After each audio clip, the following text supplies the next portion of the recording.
Okay, so the three problems that I think are the most interesting to me are how do we make blockchains and Bitcoin type currencies scale? Right, there are very limited ways that we can do this. Most people know that the current Bitcoin Ethereum transaction rate is about 7 transactions per second. It's not very high. I think that 7 may be relatively high, in fact, compared to what it actually is in practice. If you compare this to Visa, and again, most of you know this, the Visa system can top out during holidays at 40,000 transactions per second globally.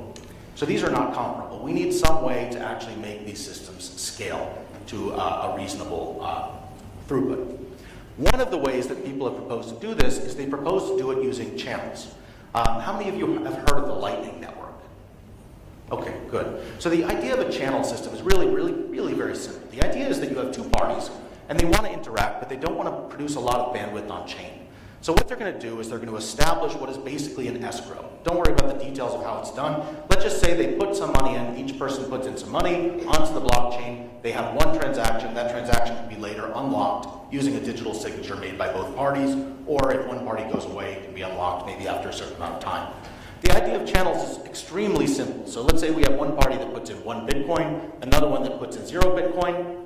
Once they've done that on the blockchain, they can go ahead and they can interact directly to produce new signed transactions that change the balance of that particular channel. That's all they have to do. They can do that many times without ever going back to the blockchain. At a certain point, they decide they're going to close this channel. They can take the last transaction back to the chain, and they can cash out whatever each person's balance is. If there's a dispute, there's a mechanism to deal with the dispute. Not very complicated.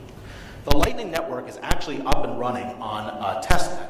This is an explorer that basically shows you all of the different Lightning nodes that are online nodes that are available to establish payment channels with. And the lines between them represent individual payment channel relationships that have been established on a blockchain. Let me zoom in on one of those. So this is a particular node, and you can see it has channels with other nodes, but also some of those nodes have channels with still further on nodes. So this allows us to send money, technically speaking, anywhere. But what are the problems with these networks? The first thing you have to see is that if we're just talking about a single hop payment channel, I'll go back one, there's really no privacy at all between the individuals who are communicating. So if these two individuals have a payment channel open, they have to know each other's identities. They have to know every spend that the other person makes.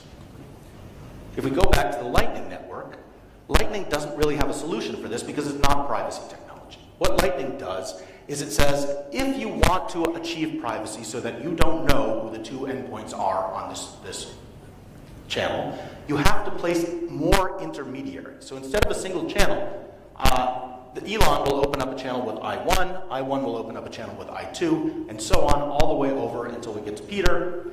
And the idea here is that as long as these parties in the middle are not colluding, hopefully Peter will not learn Elon's identity. Does this system work? Not so well. First of all, it requires that to get any privacy at all, we have to make extra hops, which nobody wants to do in any sort of system like this. We're not even sure there are going to be a series of channels that go from one person to the other, and we're not going to be sure that they have enough balance inside of them to make this work. But even if you accept that all of those things work, there is a really significant problem with the Lightning protocol, which is that the transactions that people use to generate these things, to allow them to atomically close, have to share a value called a hash lock.